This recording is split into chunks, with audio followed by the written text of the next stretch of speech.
Hey guys, this will be a little different from my usual videos. Instead of a gaming video, this will be a story time.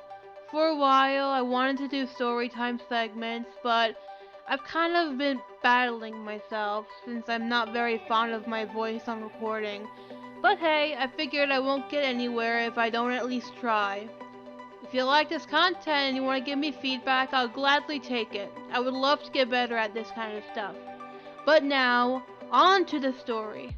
Growing up, I loved squirrels. I would just point out a squirrel that was just trying to mindlessly munch on an acorn. I pointed them out like they were an endangered species. I thought they were adorable and tiny and derpy, but honestly, that kind of applies to all rodents. Rodents are top tier. Where I used to live as a child, there was an ice cream place called Carvel. I'm not sure if they're still in business or not. Whatever. They had a puss cake. That was my favorite thing ever. I was more of a fan of sherbet, orange sherbet to be exact. I used to eat one jug of that stuff every day while watching top 10 Sonic couple videos. I was a pretty cringe kid. So I went into the Carvel store. I wanted sherbet in a cone, and they said no. I was like, why? It's sherbet in a cone. But I took the frozen syrup in a cup with M&Ms and gummy bears. Don't get gummy bears in your ice cream. You're gonna break your teeth, man. Coming out of the store, I walked by to my parents' car. I looked into the car and I saw my grandmother and my mom shaking their heads and mouthing no. But being the confused and dumb 9-year-old I was, I looked next to me and saw a trash can. Just a normal trash can. I proceeded to walk back to the car, but guess what? I startled the local garbage squirrel. It came out of the trash can, Oscar the Grouch style. It was angry and it was hungry, and I pissed him off with my sherbet. This squirrel took out his squirrel anger on my leg. It scratched and held onto my leg when I can only remember as a squirrel temper tantrum.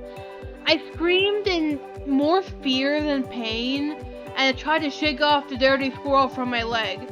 Eventually, he got the idea that I wasn't interested in his real estate and went off running. Probably to tell his squirrel friends that I robbed him of his trash sleep. Surprisingly, after all this, I still somehow had the sherbet in my hands. A wise man once said, "Spare the sherbet." The squirrel respected that. Running back to the car with my leg all scratched up, I cried to my mother, of course. My mom said we gotta get me to the hospital because of the very real fear of rabies was on her mind. Luckily, the squirrel didn't bite me. This story could have took a much darker turn if it did. At home, I was panicking about the thought of a slow and painful death. My dad was in the shower though, and I was banging on the door, and I was panicking, and I was crying, and I was like, come on, open the door, I'm gonna expire, open the door. After explaining the squirrel attack to my pretty confused father, I was brought to the hospital to get me checked for rabies. Sitting on the hospital bed, the doctor gladly told me I was rabies-free, and I would live to tell my tale to all.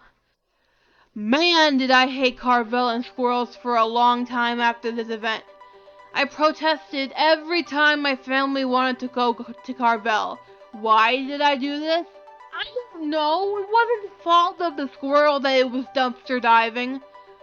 Going back to school, no one believed me I had a squirrel attack.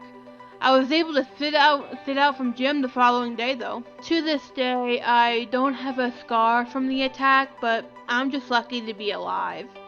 The life lesson today is, let me have my sherbet in a cone. Come on, I just wanted sherbet in a cone.